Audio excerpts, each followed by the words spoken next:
Hello everyone and welcome to TekFlow for Government and Public Facilities, brought to you by Zentek Consultants.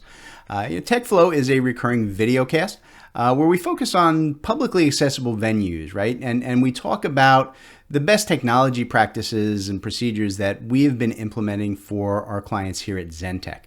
Whether it's schools, airports, municipal buildings, hospitals, restaurants, any public space that you deal with, we're going to talk to you guys about better ways to manage and control those using simple technologies you probably already own.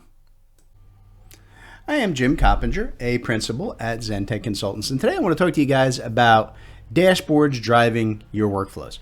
One of the things that we all have to deal with is, what happens when you get people who aren't familiar with your built-in workflow processes within your facility or within your department.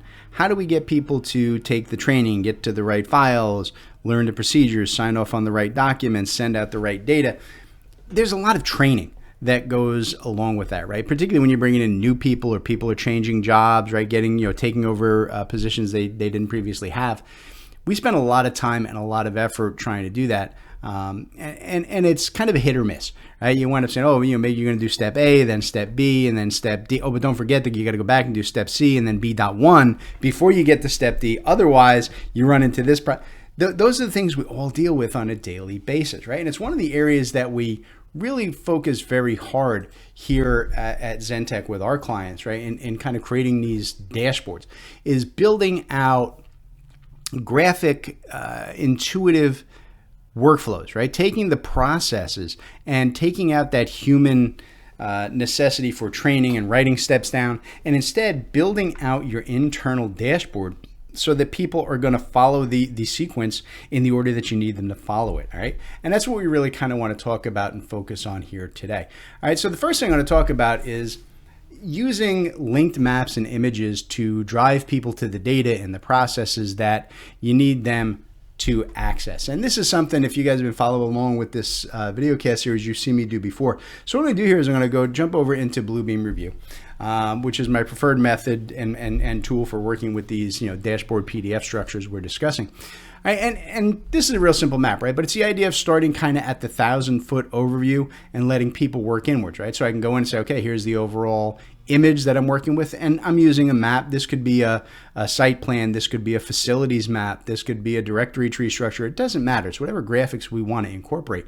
All right, but I can just start in here and see it zooms me into District 31. All right, and then from here you see I've got the different schools that I can click on. So if I go in from here and continue further down and click onto the schools, all right, and then I can work my way from there up, further out, and so on, right? It's a simple graphic interface that we've talked about multiple times before. That idea of using graphics to just use kind of standard intuitive user selection, saying, hey, this is the site I need to work on. Let me click on that site. Then I can pick, the area, the building, the region, the floor, whatever it may be. All right, those are the kind of things that we can do graphically, right, with maps and images. But we can get a little bit more detailed than that. All right, we can actually use traditional flow charting structures, right, that are linked to locations and specifications to help you control your workflow and take people step by step through what you need them to do. So let me jump back over to your review here and I'll show you another methodology.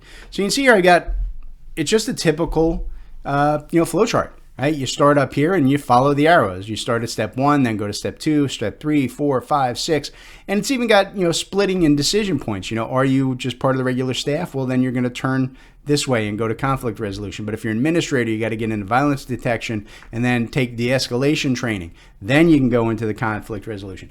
It all depends on how you work, right? And we can adapt these to do whatever you want. And then with any of these, right, people just go in and they're still all just click to follow, right? So they go, hey, step 1, start with step 1, click on the very first image. There it is. And it takes you up to where you need to go for that step, right? Do what you need. Step 2, to go to that one. Here's step 2, right? They all work with no problem at all, right? So we can build and use traditional flow charting. So if you've got a control flow chart or you've, looking to develop one and you can just put that in place and let that become your primary working interface. All right, the next thing that we can do is we can use linked, we call it table of content style, to kind of drive the workflows, right? And again, let me just jump back to Bluebeam. I'll show you. I got a little example set up in here for you as well. Same basic setup, right? This is what we call our table of context structure. you just click on each link in sequence, right? So you start step 1, step 2, step 3, step 3.1, 3.2, 3.3. You can build out a simple table of contents, put it in a master PDF, and this way you know that people are following the same process every time. So you're gonna go, hey, I need to go to overview, right? Which is takes me to the school safety plan. There's the overview button. Right? Oh, I need to get into the getting started section. All right, here it is, component 1. And I can really say, go back to where I was, right? Go to step 3. There it is. Right? They can be within the same file, different files, different location. It doesn't matter. Right? We can build that as complex and as detailed a step-by-step text-based workflow that you need your people to follow. Right? And you can have dozens of them, across your company or your facility or your department that keep people going to where you need them to go when you need them to go there. Right? And the last type of setup that I think is very, very easy to use, probably the easiest of all, is using just stacked buttons. Right? Generally, we, in the English-speaking world, we read, left to right, top to bottom. It's what we do. Right? So if we just use basic stacked button controls for this kind of a workflow structure, and I have a little mini example of it set up over here. Right? So something as simple as being able to access files and meeting minutes and training videos, or all the different things that we want people to know about our job or our facility. Right? We can link these to anything. So for example, if I want people to go, hey, here's where we keep all of the lease and deed info. Notice that when I click on there, it actually takes me to a folder structure. It takes me right to where I need to go, where all those files will be stored. Now, it's an empty folder right now. I'm just using it for demo, but permits, same thing. See, it's taking me into the permits folder up here. Takes me right to that location. So when I drop permits in, they'll be there. If I need to track meeting minutes, see, it goes to the meeting minutes folder. Not a problem. If I need to get into more and take people out to the web and cloud-based structures, say, hey, let's go look at some training videos. All right, and you can see here's, training videos that we have out here on ZenTek. That's what I mean, just simple stacked video buttons, right, where they just go 1, 2, 3, 4, and then as it comes back up, they'll go again, left to right, top to bottom. Right? And we can build those and work those in any methodology that we need. It's about giving graphic visual controls into your workflow process rather than depending on verbal communication, verbal instruction, right? Extensive written documentation that can be very confusing, particularly on complex workflows.